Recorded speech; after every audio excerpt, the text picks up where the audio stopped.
The next step follows by laying your base tray in your panel inside your frame. Come around from the back side where I am, just angle it down and just lay it right in there. It's quite self-explanatory. It just can only fit one way, tray side up. It lays right in there. Then you want to come back, you want to make sure that all the sides are tight as you can get it. You want to make sure it just looks nice and flush. You're going to notice some pre-drilled holes, and we're going to take some 1-inch screws. They're most likely silver, they're 1 inch long. And we want to snug this base tray down to the frame. When you do that, make sure you just push your panels in nice and tight. I like to do one side and then immediately go to the other side so the whole frame gets tight together.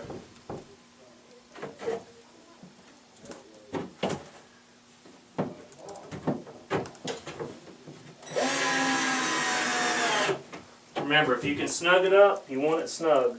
You don't want any gaps in between your side panels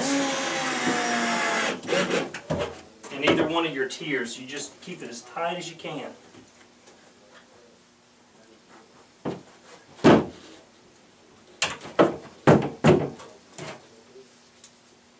I'm just using my foot behind this side panel, pushing it a little snug.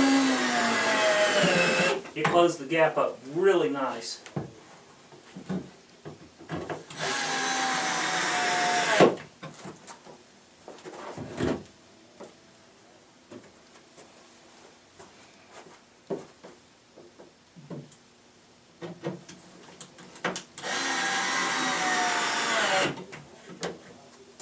One more screw.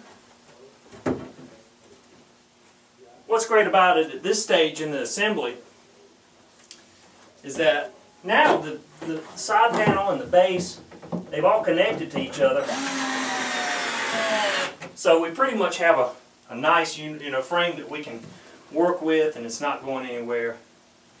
And it's only going to get easier from here. So we'll go to the next stage at this point. The second part is putting our second tier or top tier in to the Susan. You want to be at the back. You just come in, just like the bottom one, you just angle it down, angle it up here on the side. You have to do this angle or you'll be here all day. You just will not assemble. I made that look real easy.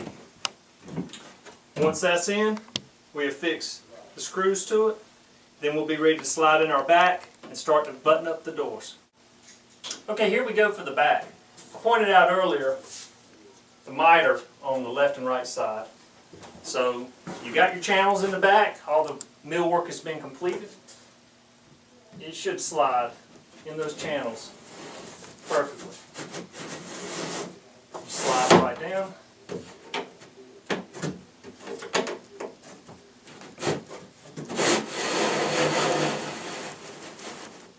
If it's a little tough, you can always get a hammer, bump it down. It's just right for me. Remember, we talked about keeping everything flush. Everything needs to stay flush. Once that's in place, just come back here to angle, set a couple screws.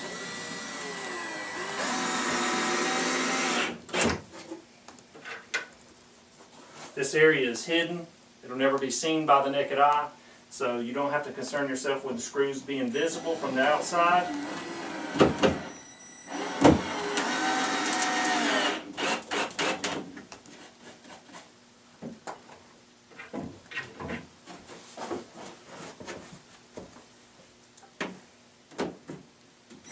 You could also use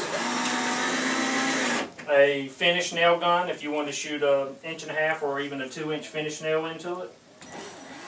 You could do that. That would work just fine. Once the back is in, we're ready to assemble the doors, and we've got a completed product.